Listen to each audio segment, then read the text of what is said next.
मंडळींनो, कधी नाही तो पहिल्यांदा अंगारके संकष्टीचा उपास धरलेला आहे आणि नेमक्याच वांगडच्या राहिलेल्या सँडविच मस्तपैकी केचप बिचप लावून खाईत होता. पण आपल्याला काय फरक नाही पडत, कारण मी सुद्धा म्हशीसारख्या चराचं तेवढं चरले. सगळा झाला वाईच कामाक लागलाय, कारण कसा आमचं डिरेक्टर मानगुटीवर बसलेलंच असतं. भलेही तो दिसांदे नको, पण तो तकडी वरती कोपऱ्यात हा तुमका दाखवते, थांबा इथं बघा.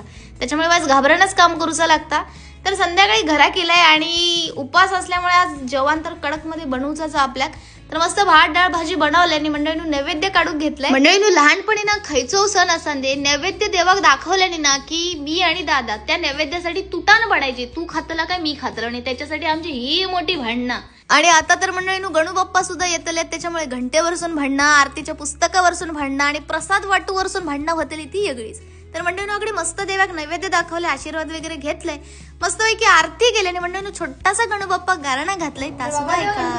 महाराजा लेकराचा एक मागणा तुझ्या चरणीता, म्हणजे यंदा गणपती 11 दिवसाची मॅनेजर सुट्टी देऊन दे. आणि तेव्हा जर मॅनेजरांना सुट्टी दिल्यानंतर पहिल्या दिवशी 21 मोदकाचं नैवेद्य लेकरू तुझ्या स्वतःच्या हाताने तुका अर्पण करीत. बोला गणपती बाप्पा मोरया, मंगल मूर्ती मोरया.